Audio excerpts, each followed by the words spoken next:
राजकीय महाविद्यालय सज्जनगढ़ के बीए पाठ द्वितीय के सभी नियमित विद्यार्थियों का हिंदी साहित्य के इस द्वितीय व्याख्यान में हार्दिक अभिनंदन। हम आज केशव के काव्य की विशेषताओं के संबंध में बात करेंगे। जैसा कि प्रथम लेसन में हमने बात की थी कि रीतिकाल के जितने भी कवि हुए हैं उनमें केशव का स्थान सर्वोपरि था और केशव का सामान्य परिचय हमने दिया था। उनकी कौन कौन सी रचनाएं थी जिनके आधार पर वो पूरे विश्व में प्रसिद्ध हुए। आज हम केशव के काव्य की विशेषताओं की बात करेंगे कि उनका काव्य किन विशेषताओं से विभूषित था। इसी संबंध में हम बात कर रहे हैं कि केशव एक ऐसे कवि थे जो अलंकार संप्रदायवादी थे। इसलिए स्वाभाविक था कि वो भामा, उद्भट और दंडी आदि अलंकार संप्रदायाचार्यों का अनुसरण कर रहे थे। उन्होंने अलंकारों के दो भेद माने, साधारण और विशिष्ट।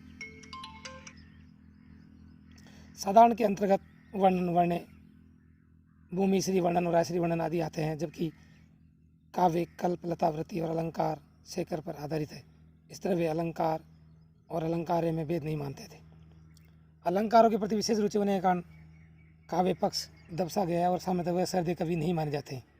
अपनी क्लिष्टता के कारण उनको कठिन काव्य का प्रेत भी कहा जाता है। यही कारण रहा कि केशव सामान्य कवि नहीं होकर के विशिष्ट कवि बन गए। विशिष्ट प्रबंध काव्य रामचंद्रिका प्रबंध निर्वाह, मार्मिक स्थलों की पहचान, प्रकृति वर्णन आदि दृष्टि से श्रेष्ठ नहीं है।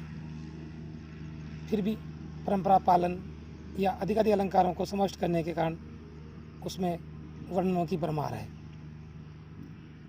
नाट के तत्वों के सन्निवेश के कारण इनके काव्यों में विशिष्ट एक वर्ण विषय मिलता है। प्रबंधों की अपेक्षा इन्होंने मुक्तकों में अधिक सरलता से अपना भाव व्यक्त किया है।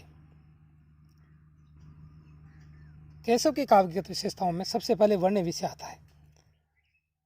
केशव दरबारी कवि थे। अन्य दरबारी कवियों की भांति उन्होंने भी अपने आश्रितदाता राजाओं का यशोगान किया है। वीर सिंह, देवचरित और जहांगीर जसचंद्रिका उनकी ऐसी ही रचनाएं हैं। केशव का दूसरा रूप आचार्य का है। कवि प्रिया और रसिक प्रिया में इन्होंने संस्कृत के लक्षण ग्रंथों का अनुवाद किया और उदाहरण स्वरूप अपनी कविताओं की रचना की। रामचंद्रिका का विषय राम भक्ति है, किंतु केशव कवि पहले थे, भक्त बाद में, अतः उनमें भक्ति भावना की अपेक्षा काव्य चमत्कार के प्रदर्शन की भावना अधिक है।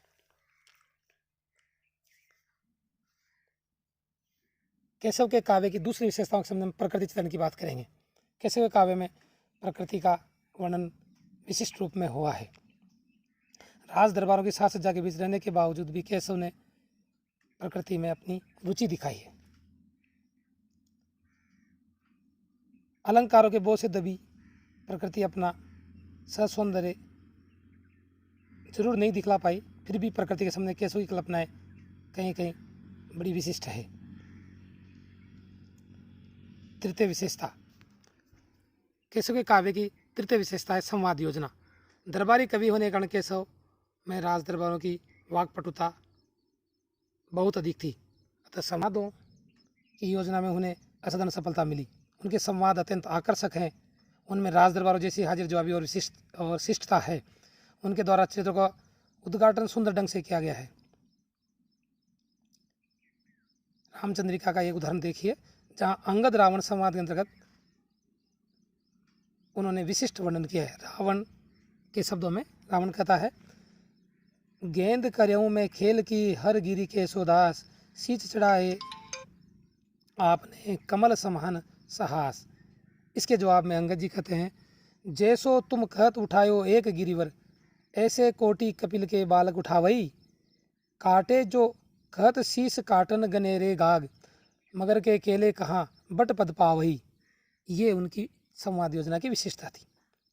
चौथी विशेषता के रूप में हम देखेंगे पांडित्य प्रदर्शन। आचार्य केशवदास उच्च कोटि के विद्वान थे, अतः उनके काव्य में कल्पना और मस्तिष्क के योग का समावेश है। उनका ध्यान जितना पांडित्य प्रदर्शन की ओर था उतना भाव प्रबंधन की ओर नहीं था। पांडित्य प्रदर्शन की इसी प्रवृत्ति के कारण कुछ आलोचकों ने केशव को हृदयहीन कवि भी कहा है, किंतु यह आरोप पूर्णतया निराधार है, क्योंकि पांडित्य प्रदर्शन के साथ साथ केशव के काव्य में ऐसे अनेक स्थल है जहाँ उनकी भावुकता और सहृदयपूर्णता उजागर हुई है। अशोक वाटिका में हनुमान जी की, सीता जी को रामचंद्र जी की मुद्रिका देते हैं। मुद्रिका के प्रति सीता जी का जो कथन है वो कितना भावुक है, इसका वर्णन देखिए। श्रीपुर में बन मध्य हैं, तू मग करी अनीति, कही मुंदरी अब तियन की, को करी है प्रतीति। ऐसा उनका भावपूर्ण वर्णन है। अगली विशेषता के रूप में आती है भाषा। केशव ने अपने काव्य का माध्यम ब्रज भाषा को बनाया, परंतु ब्रज भाषा का जो डलावा रूप सूर आदि अष्टाप कवियों में मिलता है वो केशव की कविता में अवश्य नहीं मिलता। फिर भी केशव संस्कृत के प्रकांड विद्वान होने के साथ साथ उन्होंने ब्रज भाषा का अच्छा वर्णन किया है।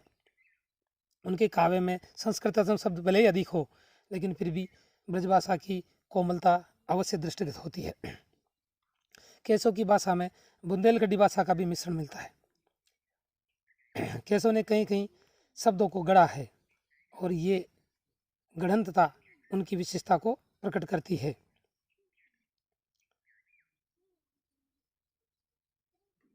संस्कृत और बुंदेलखंडी के अत्यधिक प्रभाव, लंबी लंबी शब्द योजना, अप्रयुक्त शब्दों के प्रयोग आदि के कारण केशव की भाषा में कहीं की क्लिष्टता अवश्य आई है। फिर भी उनकी भाषा में सामान्य रूप से सुगमता भी दृष्टिगत होती है। उसमें कहावतों और मुहावरों का यथासंभव प्रयोग किया गया, जो ये दर्शाता है कि कवि की भाषा सरलता की ओर भी अग्रसर रही है। जैसे कि कवि केशव आपनी जांग उगारी के, आप लाजन की मरही। अगली विशेषता के रूप में देखेंगे हम शैली। केशव की शैली पर उनके व्यक्तित्व की छाप स्पष्ट रूप से दृष्टिगत होती है। इस संबंध में उन्होंने अपने किसी पूर्व कवि का अनुसरण नहीं किया।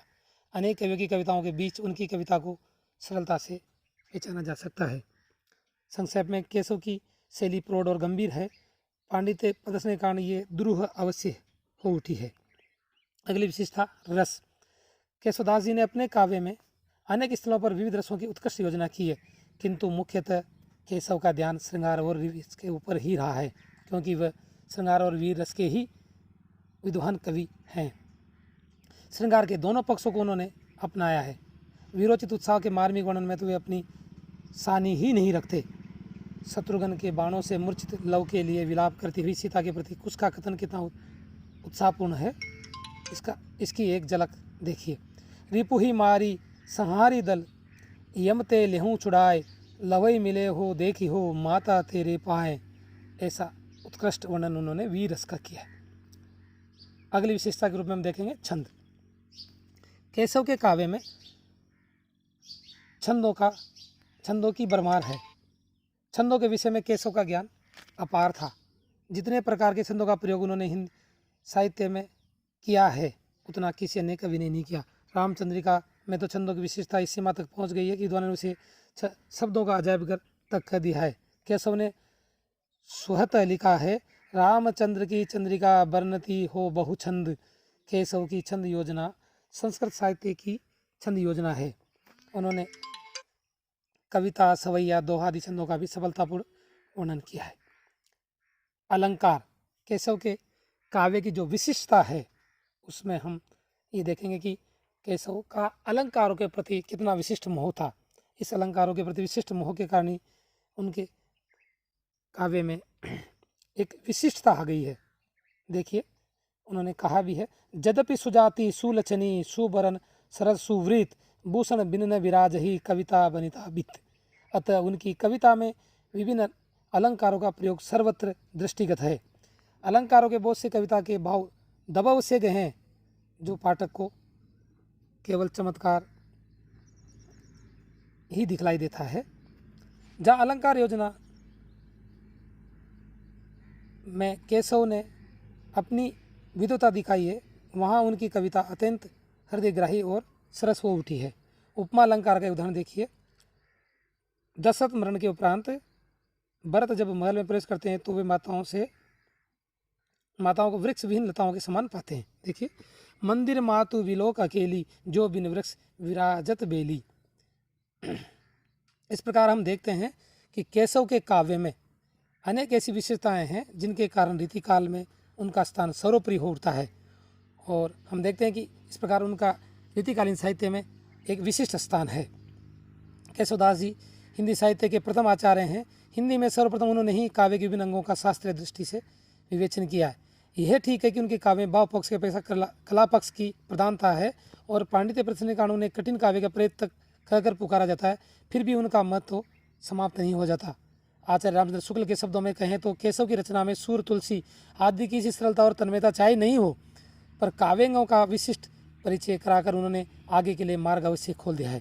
केशवदास जी वस्तु से एक श्रेष्ठ कवि थे। सूर और तुलसी के पश्चात हिंदी काव्य जगत में उन्हीं की गणना की जाती है। जैसा कि कहा भी गया है, सूर सूर तुलसी शशि उड़गुन केशवदास, अब के कवि खद्योत सम जहत करत प्रकाश। इस प्रकार हम देखते हैं कि केशव रीतिकाल के कवित्रियों में श्रेष्ठ कवि थे और उनकी काव्यगत विशेषताएं इतनी विशिष्ट है कि उन्होंने रीतिकालीन काव्य में चांद लगा दिया है, जो अप्रतिम है।